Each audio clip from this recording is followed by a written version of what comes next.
I'm Tom Loosemore. I'm head of 4IP. I've been at Channel 4 for 6 weeks.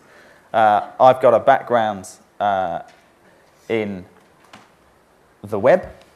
I had a 5-year internment at the BBC. I've still got the scars. And I'm at Channel 4, heading up what I think is a fantastically exciting initiative. And the reason it's exciting is not so much down to the technological changes, but it's really down to what Zina said about her kids. Because technology doesn't really matter at the end of the day. Technology only exists after you're 15. And what really matters is what's going on in the heads of the people growing up, my son, your children, where the empowerment that the internet grants people is normality. I've got a son who's 11, Barney, a lovely boy. He is growing up with a very differently wired brain, very different expectations as a consumer and as a citizen. And that would be my definition of public service. It's meeting the needs of people as citizens of a society. He has very different expectations of how empowered he expects to be in any interaction with anything, driven fundamentally by digital media, digital technology, particularly the connectivity, collaborative potential, participative potential of the internet. When I grew up, there was a magnetic box in the corner called the television that sucked in my attention. It genuinely felt like magic, even in the 70s when I grew up. And it just dominated people's attention. My son, far greater competition for his attention. Yeah, you watch his telly, you watch Top Gear, but you try getting him off Guild Wars at the moment. It's almost impossible. I have to literally unplug the router. That's punishment for him, not being sent to his room. It's unplugging the router.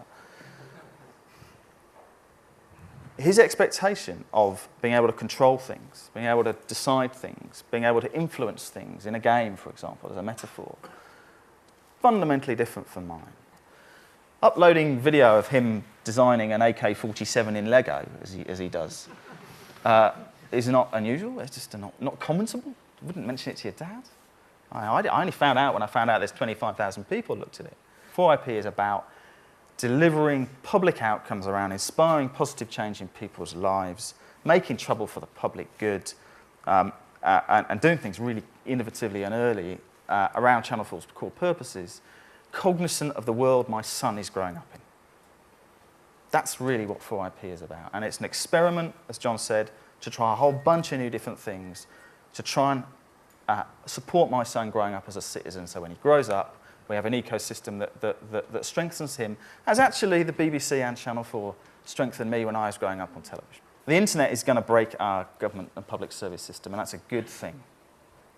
The way to deliver services to my very empowered and expectant son is to turn the government inside out, by which I mean you would not believe the amount of data, and Saul alluded, the amount of data that government has that we paid for.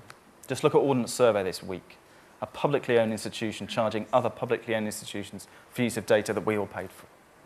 Why the hell is Google Maps cleaning up in the UK when Ordnance Survey is the world leader in mapping, undisputed world leader in mapping?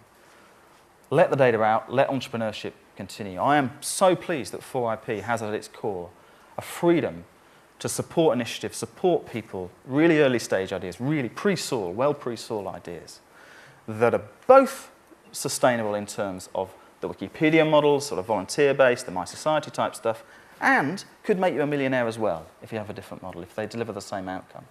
I'd love the same fervent entrepreneurship, social entrepreneurship, purely commercial entrepreneurship, to be let loose to deliver public services more broadly, driven by the data we've already paid for.